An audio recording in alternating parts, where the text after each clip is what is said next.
Hey y'all, it's DJ and I'm back with another video.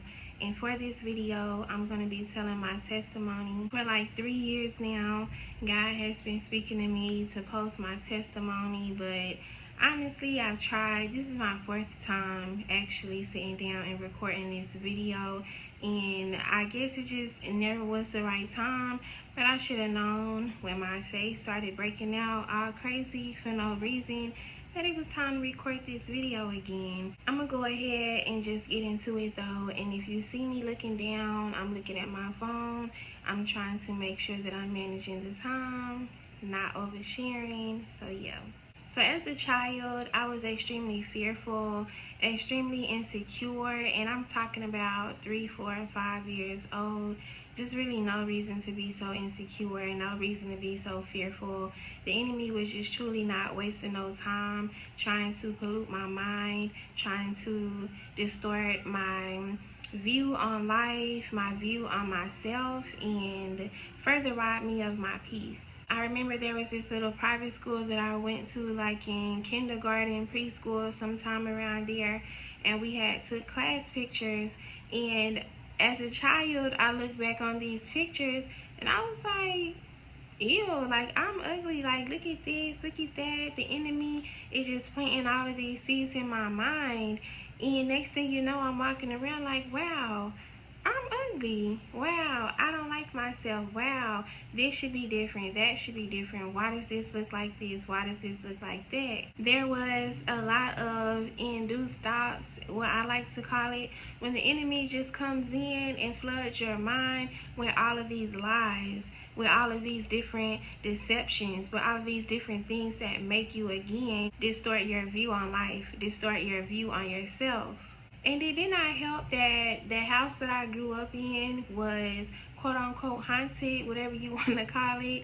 It was definitely some extra activity going on in that house. And I remember one night in particular, it was a school night, and I was up. My mom specifically had told me that night, do not sit up on this Nintendo playing this Mario Kart. You got school in the morning, go to bed. But what I do, as soon as she went to bed, I hopped right on that Mario Kart and I went to work. And then next thing you know, I hear her at the door like, what are you doing? And this and that. I got in trouble and all of that. Everything shut down. And of course she's like, hey, cut all these lights off. And a scary child in a house that it's a lot going on top of that, the last thing you want to hear is, and cut all them lights off. I laid in that bed, all of those lights were off. Next thing you know, I start seeing these, what I believe to be demons, because I don't believe in the term ghost, but from waist up, they appeared to be human, but you could tell it was not human. And waist down, it looked like Casper the ghost, or like, you know, smoky, but it was there. Like, I could see it. It wasn't a vision. It wasn't my imagination. I could literally see these things flying around in my room over me, and they were just laughing, like mocking me for getting in trouble. But they are going hard with them horns outside. I used to hate getting in trouble. The enemy knew I hated getting in trouble. I hated feeling the shame of getting in trouble. So they were just like flying around mocking me. And I'm like, okay, this is not normal. It was just truly not a spiritually healthy environment. Fast forward about 7, 8 years old, I was outside playing, and I was alone at the time. My mom did foster care, but everybody was indoors. And next thing you know, I go to jump on like an exercise trampoline, and I'm bouncing, I come down to bounce again, and it felt like as soon as my feet hit the trampoline, it felt like someone had struck me in the head with like a bat or something. I just felt a lot of pressure to my head, so much so that I turned around like, you know, who just hit me? And I'm looking around, I'm checking the backyard, knowing that nobody is back there but me. But I'm like, you know, what is that? Because I know that I've just felt myself be hit. And lo and behold, nobody's out there, of course. And I go into the house, and the steps that I'm taking up to the patio door, every time my foot hits the ground, I feel a pounding in my head, and I realize I'm having a headache. So of course I go and I ask my mom for some medicine and everything like that. But that was like the first time that I could recall just truly having an extreme headache / migraine. And from that time on, which like I said, I was about 7 or 8 years old, the migraines intensified in frequency as well as in intensity. And by that time, I really started to believe that everything was my fault, because of course, what the enemy like to tell you, you know, oh, that's your fault, your parents divorced, that's your fault, this happened, that's your fault. They ain't got nothing to do with me. But the devil, if the devil can get you to believe that something is your fault, he will. And next thing you know, by the time I'm 13 years old, it's not just 24/7 migraines, but it's 24/7 full body pain as well. Head to toe, deep penetrating pain. Everywhere I have skin would hurt. My nose would hurt. My tongue would hurt. To talk, to sneeze, to walk would hurt. I would have to sit in a dark room. I would have to get away from my friends. I would have to get away from any, you know, extracurricular anything. I would literally have to go and be alone. And I would have these little spells or something where I would get up out the bed to go use the restroom and get something to drink or something, and I would just fall out on the floor, and I would not be able to get up. Like physically, my body would just give out, and I would not be able to get up and like regain my composure. I wouldn't be able to speak. I wouldn't be able to like yell out to my parents like, hey, I need help, or whatever the case may be. I was conscious enough to know that I needed help. I was conscious enough to know where I was, and that, you know, I wasn't trying to be on the floor, but it just mentally, it's like my mind would be in a daze. Like I would be in and out of conscious, and I would just literally have to just lay on the floor and wait till it passed over and I could get back up. But it really started to build a strong level of self-hatred within myself. I hated what I was going through so much that it made me hate myself. The only thing that I hated worse than what I was going through was myself. And it drove me to suicidal thoughts. It drove me to desire death. You know, I did not know if God was real or not, but I would just pray, you know, and just say, hey, you know, if you're real, take my life. Like, I want to die. I don't want to keep living like this. Every single day, all day, I would just be thinking like, I want to die. I want to die. I want to die. Like, life is not worth living. Why am I here? What's the point of just walking around in pain for no reason? Ain't nobody helping me. I'm not getting any aid, any relief. Like, at this point, my life is over and I want to die. And I would just constantly pray that out to God. And every day that I would wake up, I would just be like, oh, really? Like, I'm still here? And it just really made me begin to become angry with the idea of religion or the idea of God. And then my parents at home, you know, they kind of treated me like they felt that I was lazy, or I was just making it up, or I was just like seeking attention, or I was just spoiled, just entitled. And, you know, it really caused a disconnection between me and my parents, because they're like, what's going on with our child? She's acting like she's a troubled child. And I'm like, well, don't you hear what I'm saying? I'm trying to tell you, like, I'm not okay. I'm trying to tell you I'm depressed. I'm trying to tell you that I'm suicidal. I'm trying to tell you that, you know, I'm really struggling. And you just like acting like, okay, well, I'm gonna get you some help.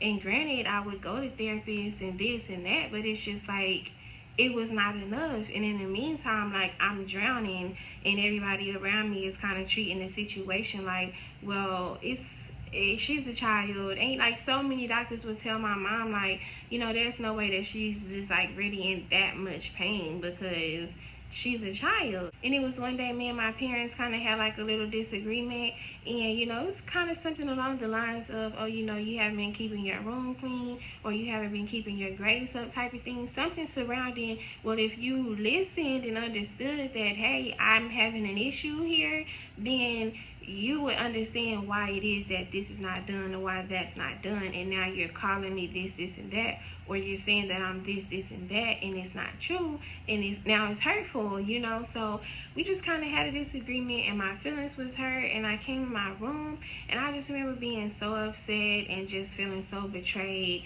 and devastated and just feeling alone. Like, I don't have nobody. My parents don't even like have my back for real. Like, it's just me type of thing.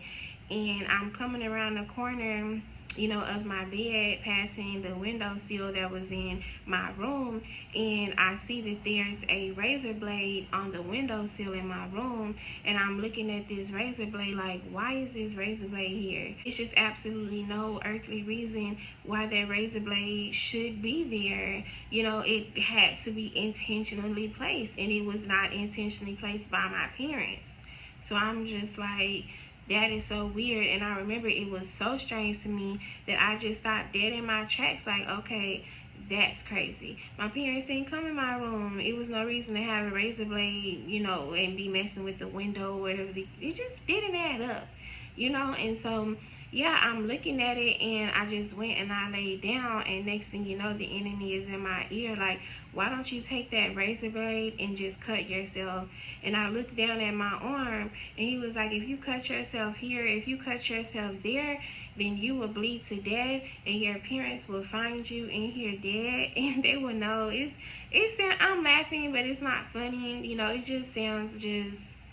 He was like, you know, if you cut yourself here, then your parents are gonna find you dead in your room, and then they will know how much they hurt you. Then they will realize the impact that they caused on you. And I remember thinking like, you know, but then over time, I'm like, you know what? I'm about to cut myself. And then I'm like, you know what? That's not enough. Like, I don't want to be here. So then I started thinking like ways that I can commit suicide, and looking it up on Google, and just really trying to figure out like what's the options here, because I just knew that I could not continue to live life the way that I was living it. There was these melatonin pills that I used to take at the time to like help me sleep and stuff like that, or just when I wanted to take a nap and stuff after coming home from school. And I started taking, of course, one. The next thing you know, I'm taking 2 at a time. The next thing you know, I'm taking 3. The next thing you know, it's 5. The next thing you know, it's 7. It's 10. One day I was like, you know, I'm just about to pour this whole bottle of pills in my mouth, and hopefully I go to sleep and I don't wake back up. I'm sitting on my bed. I pour the whole bottle of pills in my mouth. I locked my room door so nobody could come in, and I reached over and got the drink off the side of my bed, and I put the drink up to my lips. And the moment that I went to take a sip of that drink, my mama started beating on my room door. That's out the ordinary for her. She does not do that. And she was like, open up this door. What are you in here doing? Open up this door now. And she's just screaming my name. And I'm like, what in the world? Because my mama didn't know what I was in there doing. She could not see me. She had no idea what was going on in that room. So I just felt like, you know, and I was always an overthinker. My little 13-year-old self is just like, how is it that somebody comes and knocks beats on my door right at the minute that I'm choosing to decide that my life is no longer worth living? Then I'm thinking about how, you know, people at the church and stuff, they'll say like, well, if you commit suicide, you going to hell. And my little 13-year-old self was just like, you know, I don't want to go to hell. What if God really is real and like he trying to warn me because I was about to kill myself and go to hell? And just, I wasn't finna go to hell. But I had made it up in my mind. Like, okay, I know I cannot kill myself. I'm low-key scared. Something else gonna have to give. I'm gonna have to try something else. But I didn't know what else to try, because who I knew God to be, what I knew Christianity to be, was a joke, in my opinion. I was like, people are just sitting up giving money to a pastor, and the pastor is preaching this whole watered down message like, God is going to take care of everything, just trust him, he got you. And I thought, wow, Christians are stupid. They just really feel like they need something to just sit and believe in, just to like help them muscle through life.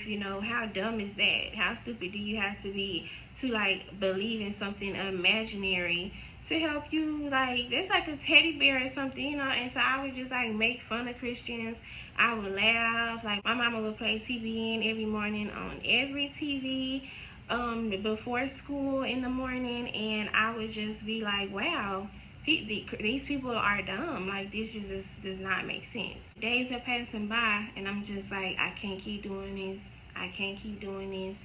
So then next thing you know, it was one night, and all day long at school, I was so sad, feeling so depressed. I came home, I took my melatonin pills. They really weren't working. I took so many, it just really was not working. And 2 hours have passed by, I take more, and I'm just not going to sleep, and I'm crying. I'm tossing and turning all night.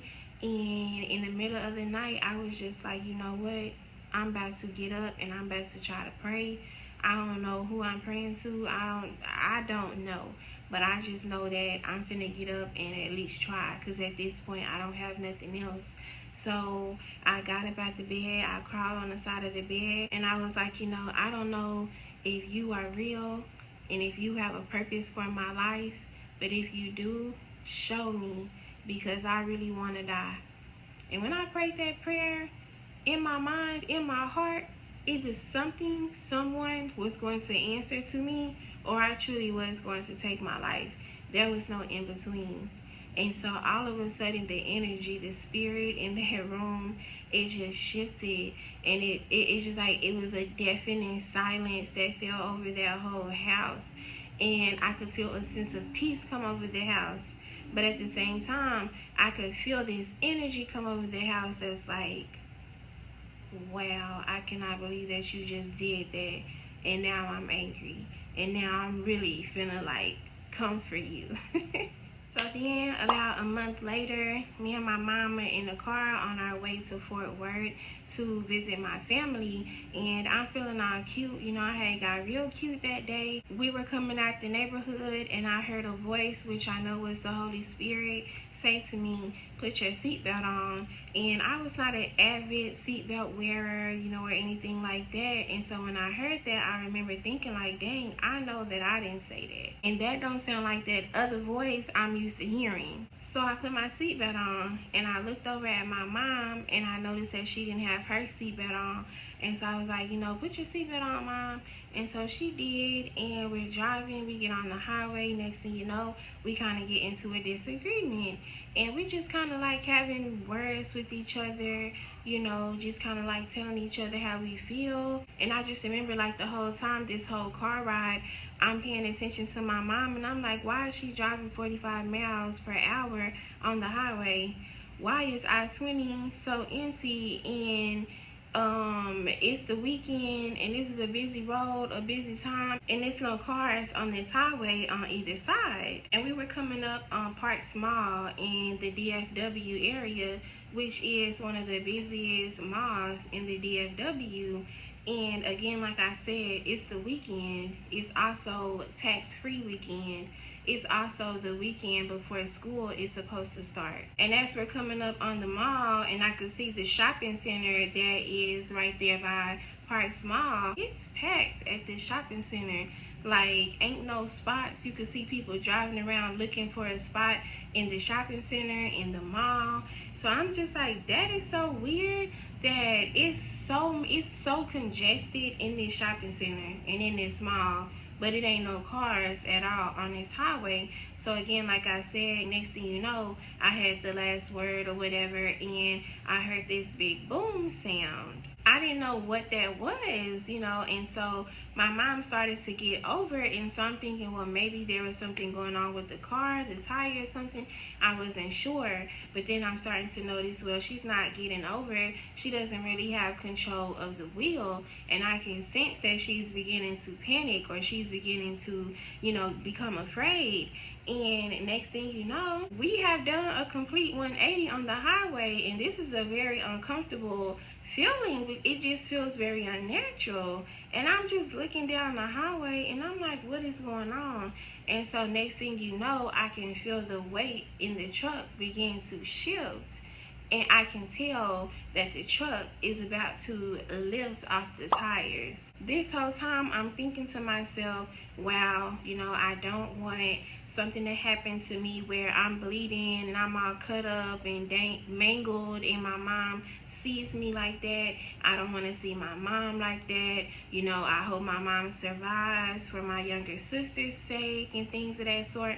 Never truly thinking about myself. I began to have flashes of my life. You know how they say in movies and stuff, like, I saw my life flash before my eyes, and I would watch like I Survived and stuff like that, and they'll be saying, I saw my life flash before my eyes and I died and they brought me back to life, and I'm like, whoa, wait a minute. And I'm seeing myself at ages and just seeing things that I know is real that I should not remember. And so I'm just like, well, wait a minute.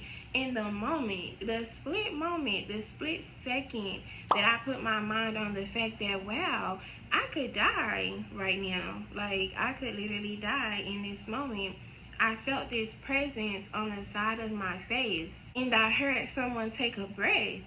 And before I could even have time to look over, God whispers to me. I can hear him audibly. It's like not a full whisper. He was talking low, but it wasn't a full whisper. But it was right in my ear. His voice made the hair stand up on my neck. When somebody whispers or says something that close to your ear, you could feel the air, up against your neck. And God says to me, do you really want to die? And he said it in a way that was just like, wow, please don't tell me you want to die. Please don't tell me that you're giving up. You don't even know what I got for you. You don't even know what I got in store for you. You don't even realize that all of this is for a purpose, that all of this is for a reason, and you want to give up now? And I just remember his voice sounded so terrifying. It was just, the boldness, the strength, the power behind it, but yet the calm, the peace, the serenity, the love behind it, the compassion, just simply the most beautiful thing I've ever heard in my entire life. And when I heard it, it wasn't no room for like, oh, well, is this Buddha? Is this Mary? Is this? No. I know exactly who this is. This is the Holy Spirit. This is the one who created me. This is the Creator. This is my Father. This is the one who knitted me in my mother's womb. I belong to you. I knew that in that moment, and it completely freaks me out. Not so much the voice, definitely the voice creeped me out, but it was just the fact that once I heard it, I was then able to peep, looking back, how God's Spirit had been with me that whole time. How all those nights when I was alone by myself, crying, sad, thinking nobody hear my tears, thinking that nobody hear my thoughts, thinking that nobody know what's on my heart, know what's on my mind. He was with me, and the only thing that I could do was scream, and I'm just screaming. Long story short, the truck rolled over 3 times, and it landed back on its wheels, and people started running over from the IHOP across the street, and they were saying, I'm an off-duty firefighter, I'm an off-duty cop, I'm an off-duty nurse, an off-duty this and that. God just had everybody there who needed to be there to like help us and assist us and stuff like that. But nothing was wrong with us. We weren't hurt. I had just bit like the inside of my lip, but other than that, absolutely nothing was wrong with me. And I just remember sitting in the car and I'm just screaming and crying, and they were like, are you okay? Can you get out the car? And I just could not say anything. And I'm just like, I know that when I move my legs, they not gonna work, because ain't no way I was sitting up talking about God the way I've been talking about him, talking about Christians I would be like, F God, oh, F Christians, F God. Like, what? I just could not believe that God would allow me to experience something like that, keep me, and then everything still work. But I got out the car, and of course, I was fine. And I just remember laying on the ground and looking over at that truck and thinking, how is it that we got out of that truck, and that truck is completely smushed down? Like, the roof of the truck was completely smushed in. That was on a Saturday. Like I said, school started on Monday, so I went to school. And of course, you know, that school year was definitely a struggle for me. You know, every school year was, but you know, I just experienced a whole rollover car wreck. But yes, it was definitely a struggle. It was definitely a lot of, oh dang, I forgot my binder. Where's my backpack? Where's my folder? Oh, I forgot my project at home. Oh, I forgot I had a project. Oh, it's 12 o'clock at night. Oh, I forgot I had this homework. Oh, I sat up and did my homework all night. I sat up and did all this extra credit all night just to leave the whole packet on the dresser at home. And it just was, I just could not get it together at school. Mentally, physically, emotionally, it was just too much. And it definitely reflected in my schoolwork, and that definitely reflected on my self-worth, my self-esteem, my self-image, because I really prided myself in my grades and like doing well in school. You know, I really wanted to make something of myself. I was always very determined. So when I could not push through what I had going on and get the grace that I truly felt like I deserved or I truly wanted, you know, it really bothered me. It was really a lot. And I would just be in the nurse constantly. Every class period, I'm in the nurse. I would always be walking out the classroom. I would just get up and just walk out and go to the bathroom and be crying, go to the bathroom in the mirror like, that's all right. Just push through this class period. You just got this last period, then you can go home. You just got this last period, and then next period, they not going to be doing nothing in there for real. You got this. You can do it. Just push through. In the bathroom, giving myself a pep talk, and people would be like, oh, you ain't trying hard enough. Oh, only if you would give a little bit more. Only if you would just try a little harder. Only if you would just get a little bit more focused. But like I said, you know, despite what I would say to the doctors, to the teachers, to my parents, to whoever, you know, it just seemed like, bottom line, nobody believed me. Bottom line, I was not taken serious. Bottom line, it was like, okay, but you're a child, you're lying. You're a child, you're just spoiled. You're a child, you're just entitled. But I pushed through and I graduated. And around graduation time, I really just started to feel like, you know, I really need a caregiver, you know. Like, I'm older, I'm almost 18. My mom is not cooking and different things like that like she once did, you know, because I'm getting older now. But however, I'm not really able to do those things on my own. You know, they're really a challenge. They're really a struggle. You know, just to fix a sandwich, just to fix a bowl of cereal was a challenge, was a struggle. And I was just really depressed at the time, and I would still be having these moments where my body would just physically give out. But instead of me being semi-unconscious, you know, I would be fully conscious, fully aware. I just would physically not be able to withstand the amount of pain that I was experiencing. There was this time I was at a friend's house, and I'm just like walking around their house and like taking pictures for Instagram and just like kind of enjoying my day. And next thing you know, this wave of pain comes over me, and I'm just laid in their bed, and I'm just tossing and turning. And in my mind, I'm praying like, God, please, if you about to take me, let me get everything in order right now. Like, I'm sorry, I repent. Like, I was literally giving God my last words, because physically I felt that I was about to die. It was just that intense. And it was really, like I said, causing a deep depression, causing me to again feel even more unworthy, causing self-worth, self-esteem issues, because I'm like, wow, you know, I graduated high school And what am I about to do? Because I barely made it through high school. Now I'm trying to go to college. Like, is it really even going to pan out how I'm thinking it's going to pan out? And I tried it and it didn't. And that just really devastated me. It really made me feel less than. It really made me feel like worthless. It made me feel like nothing. Like, wow, my life is just going to be me laid in the bed all day doing nothing.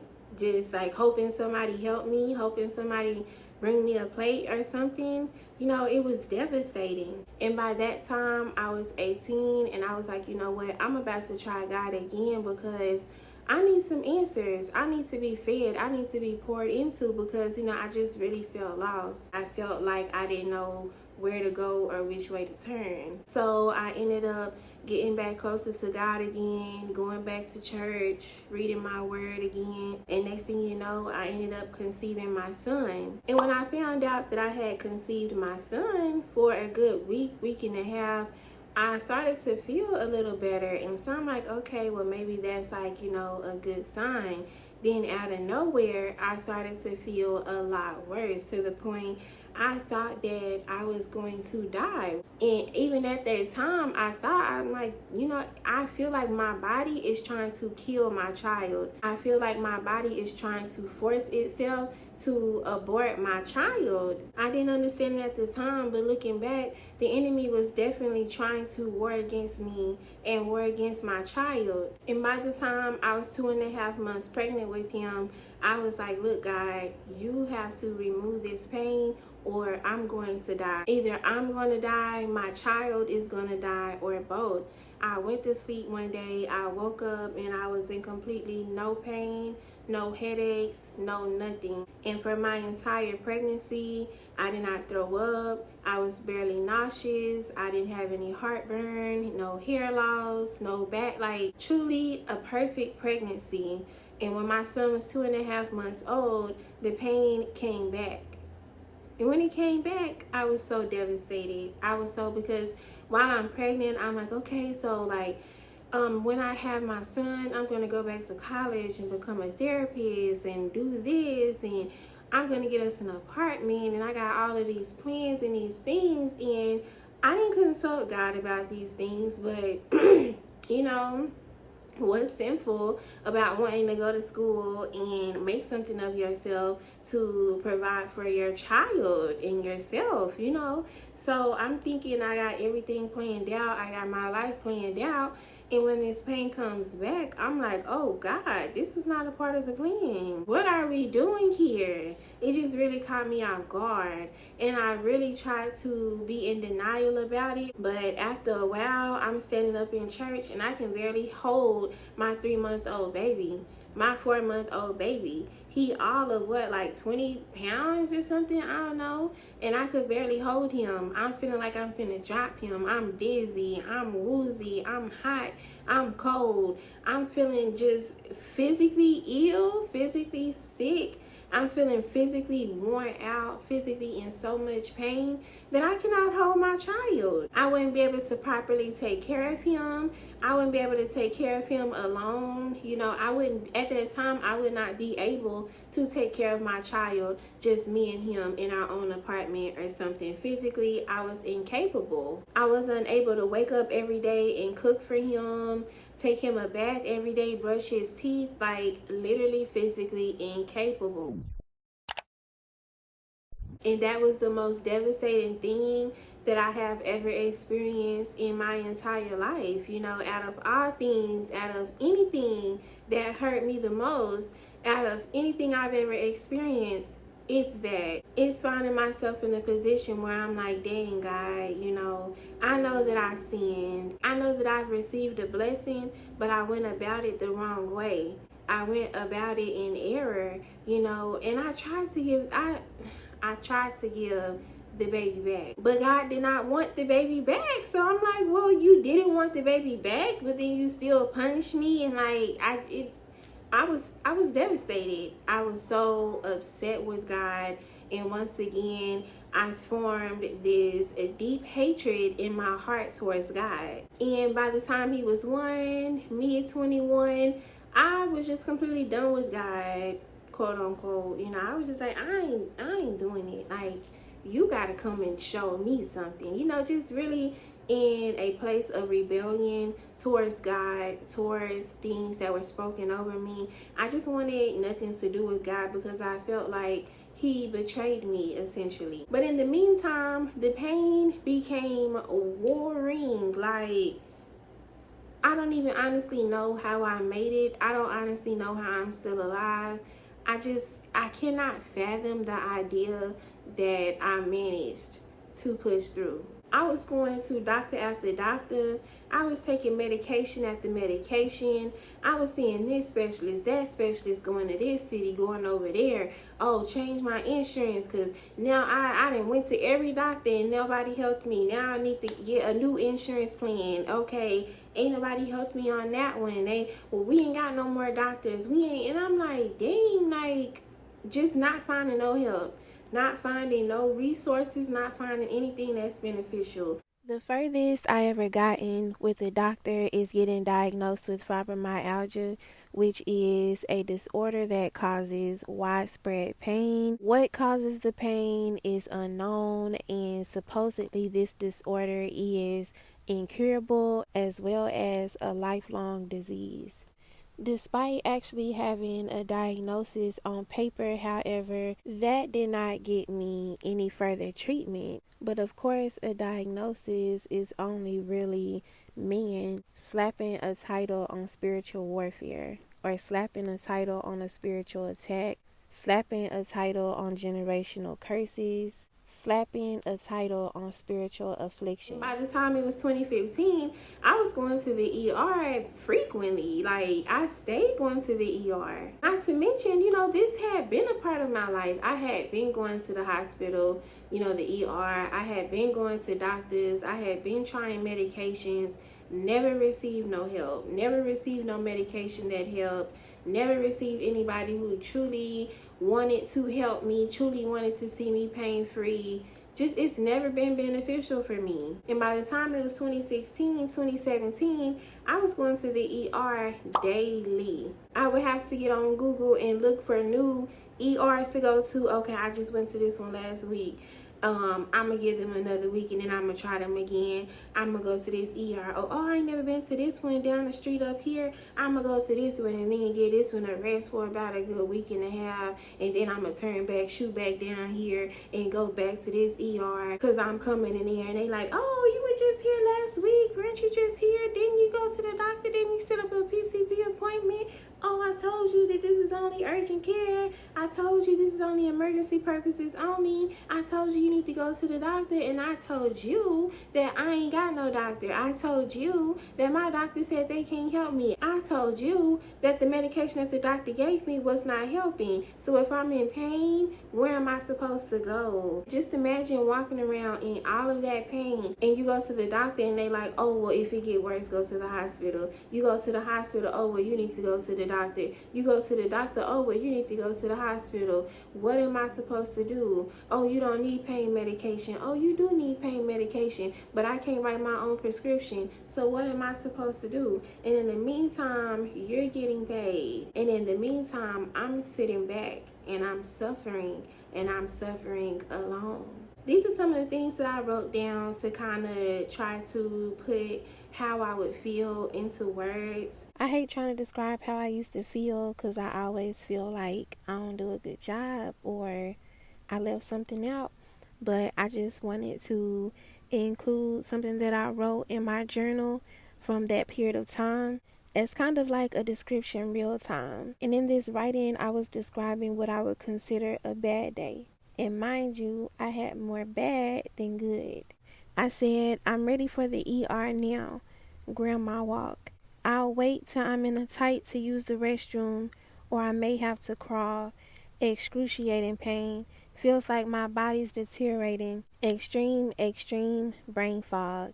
And after this insert, I'm going to talk a little bit more about that. But it says, if I can't go to the ER, I'll lay naked. Sometimes my inability to walk, hear noise, be around lights, and barely speak makes going to the ER impossible. The moment that my pain reaches this level, it's like the hourglass is turned, and I better be at an ER or sleep before I run out of time.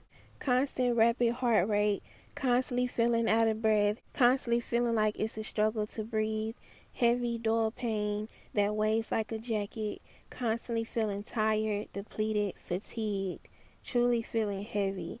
I wrote that it could fluctuate at any time, any minute, meaning there may be a good 3 or 4 months where I feel bad, but I don't feel as bad, and I may be able to apply for a job. I may be able to work a job for 2 or 3 weeks. I may be able to offer myself, my son, more physically. I may be able to clean up around the house more, cook more, etc. But then it could fluctuate in a matter of minutes, and then for a good 3 weeks, for a good 17 weeks, for a good 10 months straight, I'm having a bad day every single day. So it was really no planning. It was really no trying to move around it.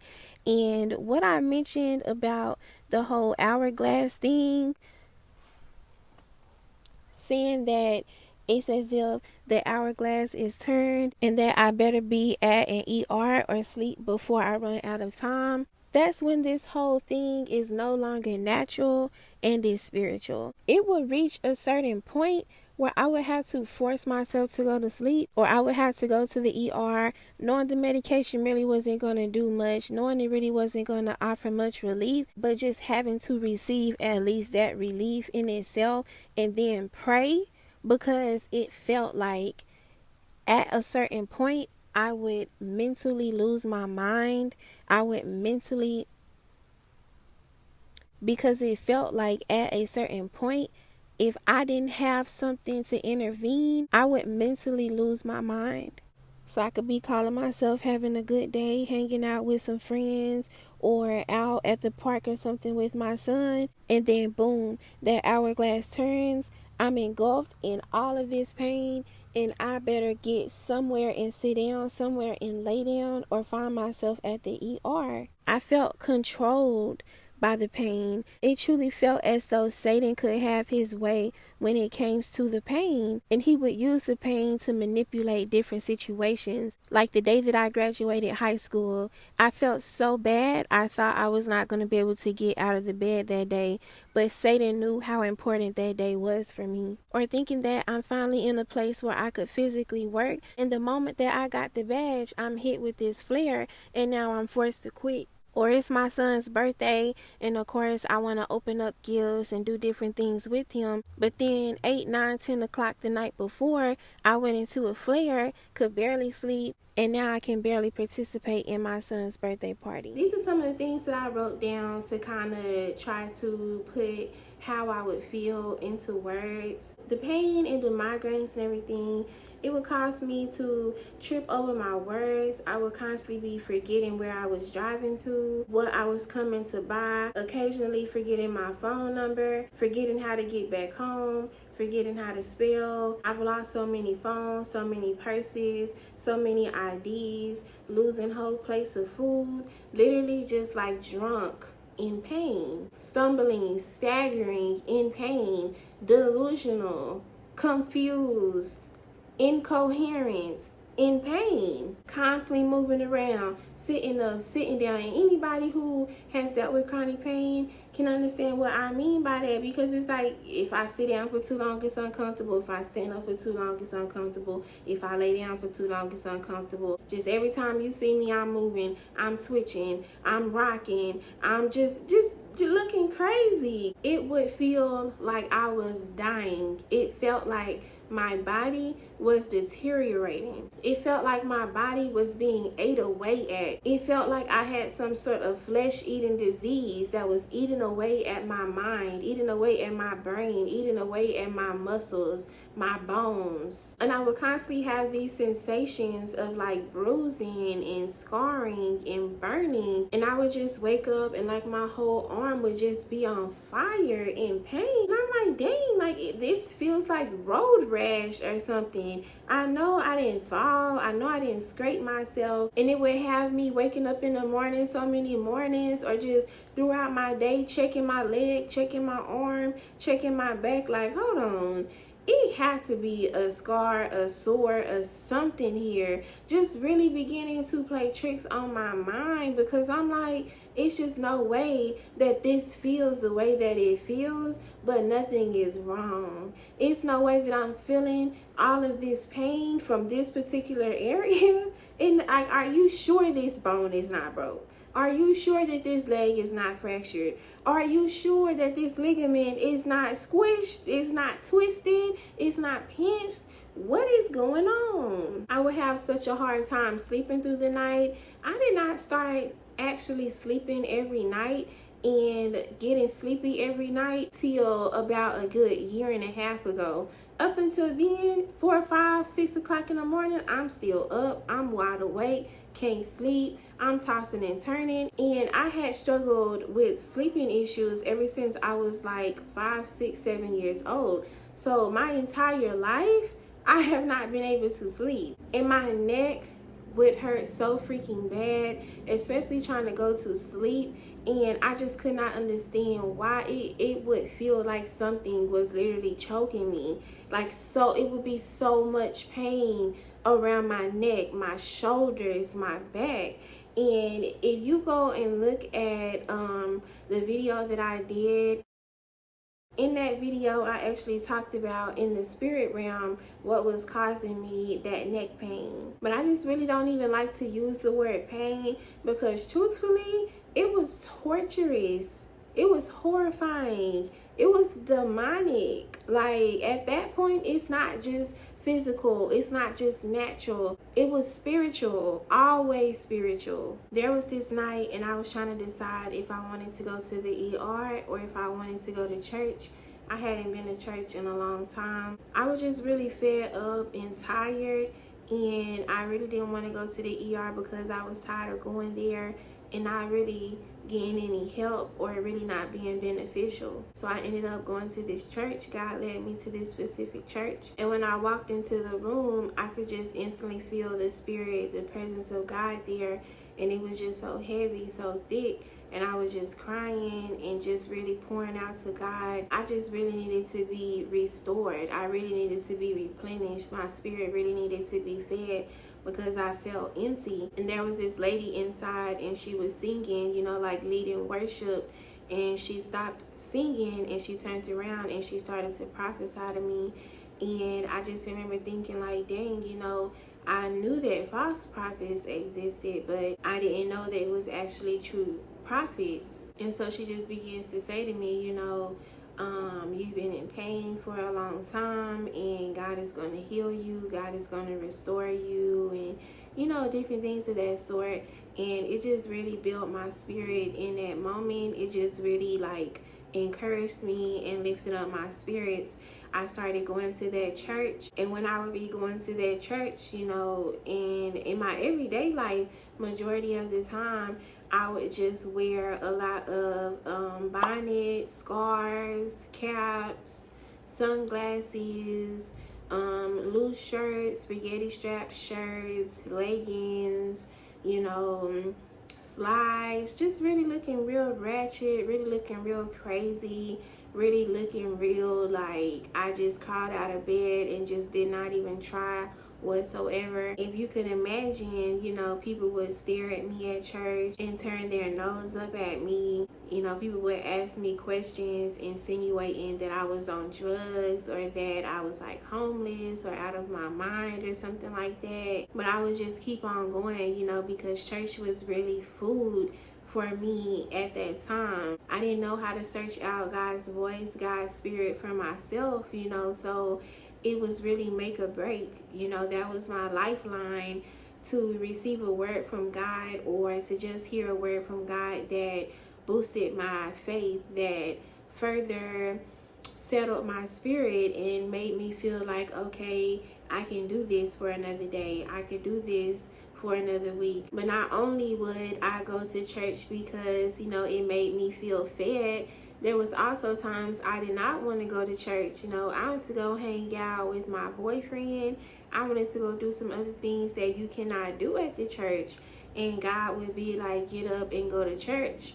And I'm like, God, church start in 20 minutes and I don't feel like doing nothing. I don't feel like washing my face, nothing. And he's like, get up and go. So it'd be so many times I would go to church. I had not brushed my teeth. I had not washed my face. And brushing my teeth, washing my face was a challenge for me as it was anyway, you know.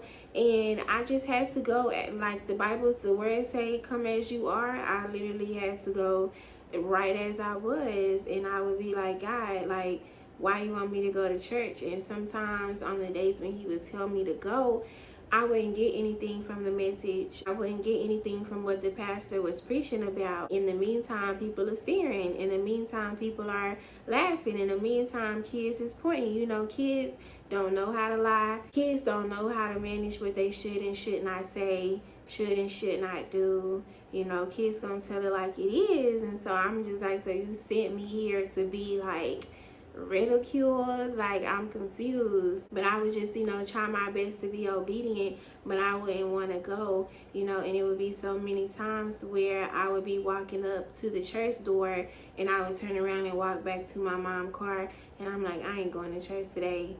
And I get back out the car, I walk back up to the door, I turn around, I ain't going in there because I'm embarrassed, because I'm ashamed, because I feel less than, because I feel like an outcast, because I feel like an eyesore. And God would say, no, go. God would say, no, go in there. No, you are going to church. No, get out of the car. No, walk in there. And he would be stern. He would not be laying up. And I would just, you know, try my best, like I said, to be obedient. And then it was one Sunday, I got out the car and I'm like, dang, you know, it's a lot of people at church today. And I'm noticing everybody is all dressed up and this and that. Lo and behold, I end up putting two and two together, and it's Easter Sunday, and I got my same little get up on. And mind you, the bonnets, the scarves would be so loose, because just to have something touching my hair caused me immense pain. Just to have something touching my head, just to feel the hair on top of my head, just to feel the clothes touching my skin, rubbing up against my skin, just to have some tight clothes, just to have a bra on, it was just intense, immense pain. And so I just would be in church, no bra on, big, huge bonnets on, edges sticking out, hair sticking out, looking real crazy. Ain't brushed my teeth in 3 days, ain't washed my face in 3 weeks, looking crazy. But yeah, so one Sunday I go to church and I'm putting two and two together, and I realized, like, it's Easter Sunday.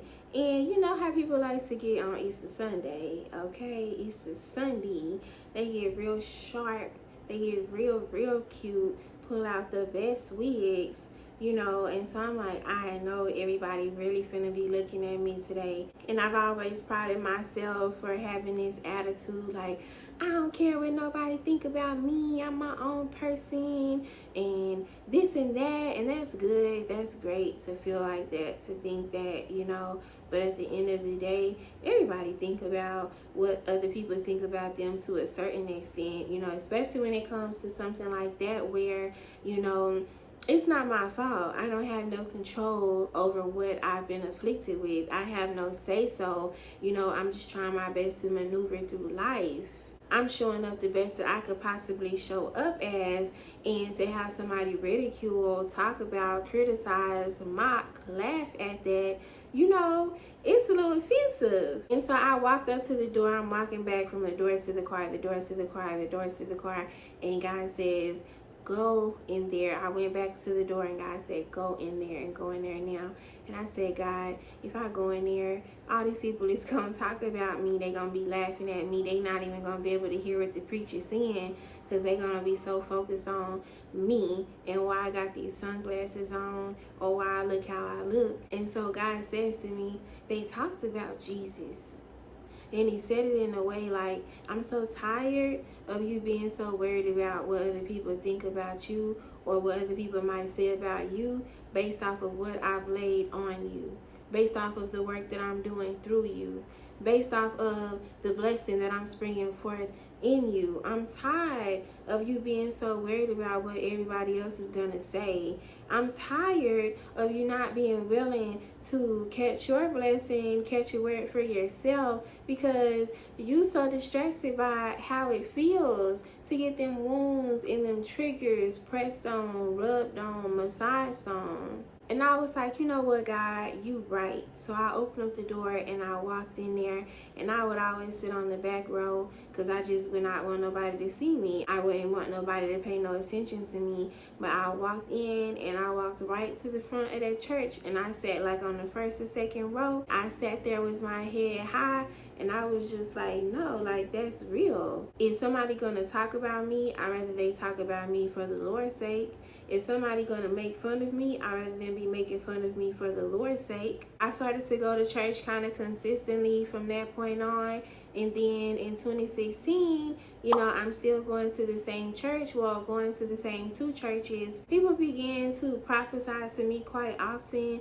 It started to seem like every time somebody stood up talking about they got a word from God or that they're a prophet, they immediately prophesying to me or always end up having a word for me, to the point I would always expect it. And I would just always hope and pray that somebody would speak to me, because like I said, that was food for me at the time. And during 2016, 20 plus people prophesied to me the exact same things. You know, they said when the pain leaves you this time, it's never coming back. They said things regarding ministry, God calling me to ministry, using me for ministry, and some other things, to the point where I could tell them the prophecy before they even say anything. But yet and still at the same time, as much as those words uplifted my spirit and kept me going, I did not believe, I could not fathom that pain could even possibly get better, let alone completely go away. But little did I know, I was beginning to be in less pain. The pain was starting to go away. It was starting to dissipate. Then in August 2017, by that time, I had no communication with God. I was not praying. I was not reading nobody's Bible. I did not know where my Bible was at. I was just so depressed and so broken down, still unable to care for my child, spending a lot of time just on the couch, in the bed. It would just be such a fight. I would have to fight to get off the couch. I would have to fight to get up and go use the restroom. I would have to fight to get up and fix my son a bowl of cereal. And he's just like, mommy, mommy, mommy, I'm hungry, I'm hungry, I'm hungry. And I just can't get up and do nothing. I just can't get up and offer him nothing. I have to just lay around and wait until I'm physically capable of getting up off that couch, getting up out my bed, and helping my son. And it was devastating. And I'm still in the meantime just going to doctor after doctor, ER visit after ER visit. I was starting to feel suicidal again. I'm looking up ways to commit suicide, and I'm just really battling. I'm like, well, dang, you know, on one end, I can't leave my son without a mom. But then on the other end, I'm like, well, shoot, he don't have a mom. So what's, you know, so it was really a lot for me during that time. And I just really started to rebel against God, because like I said, I was just so upset. I was just so heartbroken, and it truly hurt me to my soul that I was still in pain. Because by this time, it had been 2 years since the first time a person had told me, prophesied to me that, hey, God is healing you. And they was like, he's healing you now, he's healing you soon, it won't be long. I won't be surprised if you're healed by next month, if you're healed by the end of this year. And so every day, every week, every moment that's passing by and I'm still not healed, I'm just growing more and more hurt. more and more broken. Then it was one night I was just so sad and just crying all day, and I just remember crawling up in my bed and laying down and feeling lost. It's a feeling that you feel when you done got so far from the Most High that you feel like you done went off the deep end somewhere. Like you feel out of touch. You feel out of reach. It's like, wait a minute, where's my daddy at? I don't feel safe. I don't feel comfortable. And I just laid there on the bed crying, and I was just thinking to myself like, dang, when is the last time that I prayed? It's been months, like months. When is the last time that I read my Bible? Where is my Bible? And I just felt so guilty.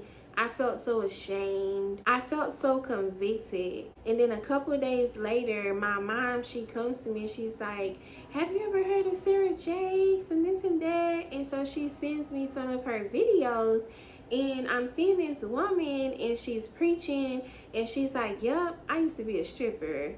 Yup, I had a baby when I was like, I want to say it was 14. And she's like, yup, and I'm TD Jakes' daughter.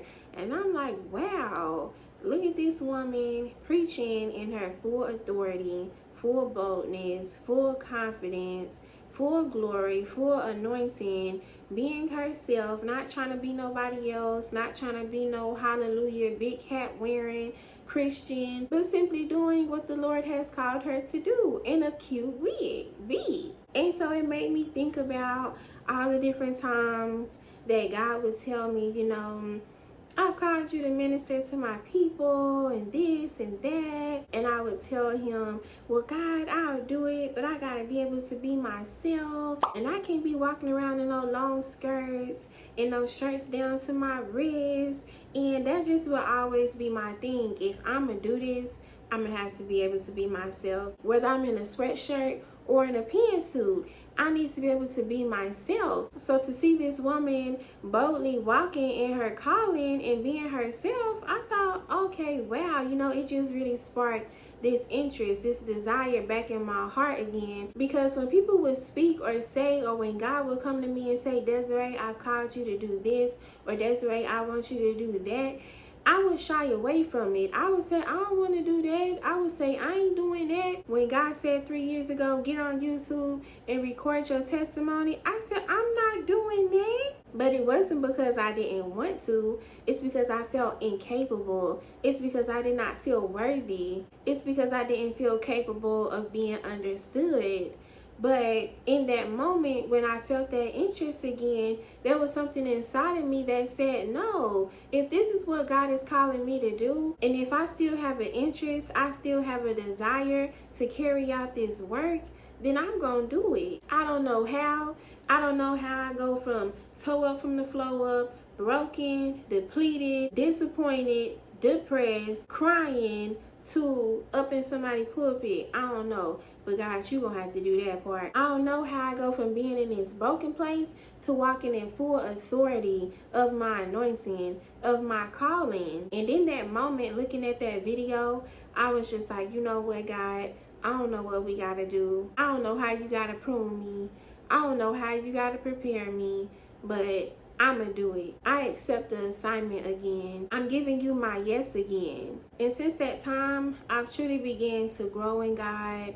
I've truly began to learn who I am in God, how God sees me, how God views me. I've allowed God to reveal myself to myself while simultaneously revealing him to me. And during that process, trying to weed through all of those old insecurities, trying to weed through all of that old pain, all that old heartbreak, trying to weed through all of this old trauma, it was hard. It was not easy. But if you allow the Holy Spirit to guide you through your healing, if you just trust him, if you just muscle through, if you just push through, despite how hard it gets, despite how painful it gets, if you truly allow him to take you back to those moments, take you back to that place, he will heal that. He will clean that. He will minister to that. He will comfort you in those places. He will soothe you in those places. But yet and still over time, I was still hurt by the fact that, well, dang, but God, I'm still in pain. And you could just snap your finger. You could just speak a word and I'll be pain free. But yet I'm walking around day in and day out, still in pain. And you steady talking about, don't worry, I'ma heal you. And I would just cry out about it. I would just keep that at God's feet. But if you could heal me, then why you haven't just healed me? If you love me, then why you haven't just healed me? And it was one day, I guess he had got tired of hearing that. And he said to me, Desiree, I had to show you that only I could quiet the storm. Another day he said to me, I had to empty you in a way that only I could fill you back up again. And you know, hearing those things was really bittersweet because nobody wants to struggle. Nobody wants to go through day in and day out, holding the hand of the one that's afflicting you, walking side by side to the one that's afflicting you. Like I had talked about in this video that I'm going to insert, and like I kind of talked about in this video here, you know, there was a level of hatred that I had towards God.